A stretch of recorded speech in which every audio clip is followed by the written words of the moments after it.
Right, first book review, and it's going to be John Fante. So I don't have the copy, so I can't hold it up and flash it around like one of those awesome book reviewers that always have the fucking copy of the book.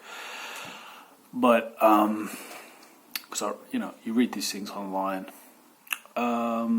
So John Fante, yeah, Ask the Dusk. Now the reason I read this was because I read all of Charles Bukowski's books, and I thought they were fantastic. I tried to find what inspired Bukowski. I read Henry Miller, Tropic of Cancer, which maybe I'll do another book review about that. But conclusion, it was shit. But I read Bukowski's on writing. And he lists John Fante as basically the author that he was inspired by the most. And so that's what led me to this book. So I made a few notes before I started reading it. And I thought that like Bukowski, there would be a masculine main character, like a strong male lead, but also have that cynical side of it, where you can see that dark side of life. Because that cynical side, I really like that cynicism, which is in Catcher in the Rye, and it's in Bukowski, and it's also in, let me get to that. So that's what I expected. I actually made a note here, just part of my psychology, that I wanted a character to be able to see the dark side of life. I wanted a character to show that people were crazy, people were weak, and in general poor at living. I wanted this character to show that other people were afraid and scared, and that in itself caused, and quote unquote is what I wrote, immeasurable amount of loneliness and made you feel psychotic. Take from that what you will. I also thought the novel would be simply written, because if you look at Bukowski's work, there's no, pompous language. It is what it is. It's simple. It's a great story. I thought that what I was looking for specifically when I read John Fante was a plot, because in my writing at the moment, I'm trying to learn how to plot things better. And a lot of Bukowski's work, you could say there's not a lot of plot. I read Mark Haddon, and I recommend that, A Spot of Bother. Fantastic plot. He plotted it really well. And the other one that he wrote, Curious Incident of the Dog in the Nighttime, fantastic, really well plotted. But you read something like Bukowski and you go, is there a plot here? And if you read Henry Miller, a lot of people said the plot's really thin. So I wanted something that was like Bukowski, but with a better plot. And I think that's what I got in general. I made some notes as I was reading, what I was impressed by. The first thing is the lead character, he's actually 20. He's very experienced. You look at Bukowski and he wrote Women, and you go, wow, this guy's fucked a lot of bitches.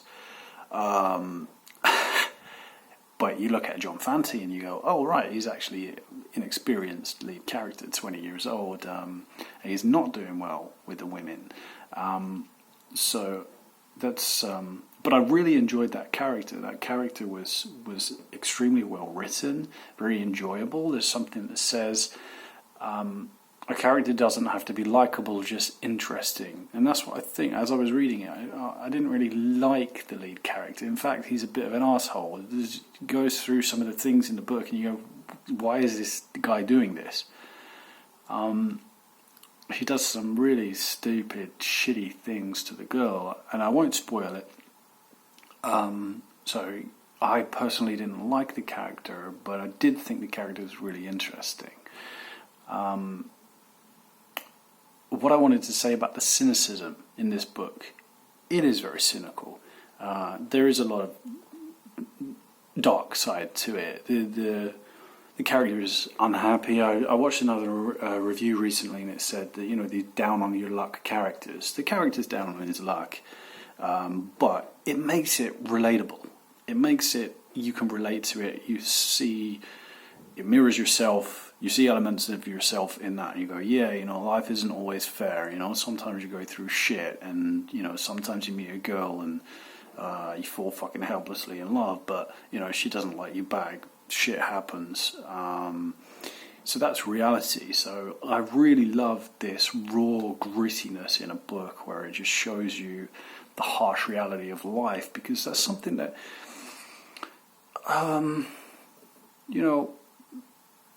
some people don't necessarily talk about that. I don't like to complain, I like to be positive, but then to have somebody say, look, here's the fucking reality, that there's a lot of pain and suffering here.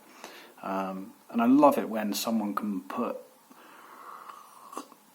it's not necessarily that stereotypical pain of, oh, I hate my job, or, it's those little things that you don't necessarily even pick up on, that are there. It's just a general feeling, or that description of anger or bitterness or something going wrong, and when it's portrayed, it's great. Like, there was a line in this book which was something about the girl bit his lip, and in the morning then he had that, like, a swollen lip.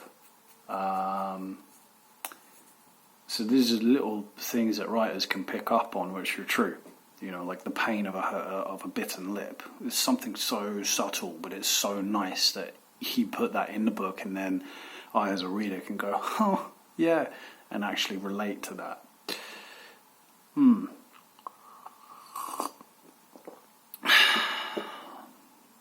I like these words as well. I use these negative words, miserable, sadness, but these are...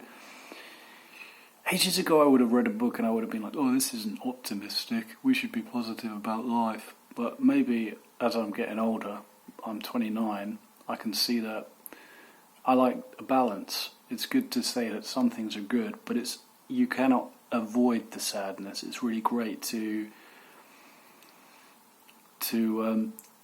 also just see the sadness, write about the sadness, not try and avoid the sadness, and just admit that it is there.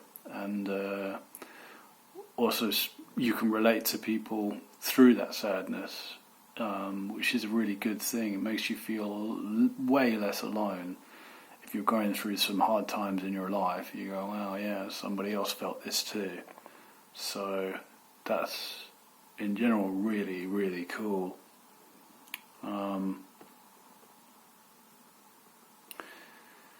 So I wrote a lot, and a lot of it was what I wrote about for myself and my own writing. I did want to talk about, somebody else made a review here and they said about the earthquake in the middle of the book, so spoiler alert, but there is. The way that the plot goes, let's talk about that, because it's not necessarily your stereotypical plot. This is this rising action which goes like this, and then there's this black moment, and then everything comes back and everything is happy and it works out all right. And that plot line it gets dull, and I particularly do not want to write like that. I would like a more interesting kind of thing, rather than just going, event A leads to event B, and then, there's this rising action, and then all of the events at the end come together, and then there's this big dark moment where it all goes wrong, and then somehow the character, like a phoenix in the flames, builds himself up again. Ooh, how many times we heard that story. But After Dusk is not like that. I found it more of a snake-like plot. It kind of weaved, and it was great because I didn't really know where it was going next. And there was one point where I wondered to myself as I read it, will we ever see this Camilla again? Like the first third of the book is about this Camilla, and then there's this space where we don't hear about Camilla, and you wonder if John Fante is even going to kind of come back around, or she's just gone from the book and we'll move on. And I kind of felt like, well, either way, I would be still really interested in this book, because it's really interesting, the character's interesting, he's written it really well, so that the writer's going to take you on a journey, and wherever it goes, it's going to be a good read. So I wondered at one point, maybe he's going to just leave the whole Camilla thing and go on to something new.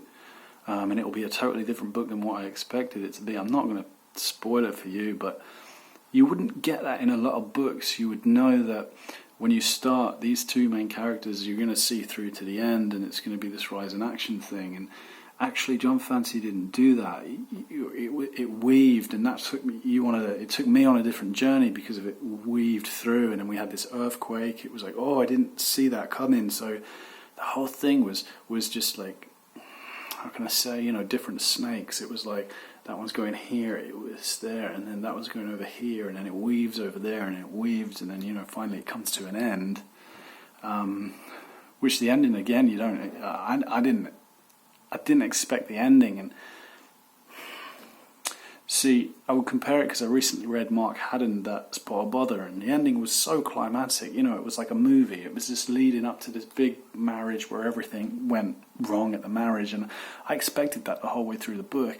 And even though I enjoyed the book, I did expect, it's going to be a climatic ending, blah blah blah blah blah, and that's exactly what I got. But with After Dusk, I didn't get that. I couldn't figure out the ending. I had no idea how it was, and when it got to it, it wasn't this big climax. It was just something that was real about life, something that you could actually see happening and see the main character doing.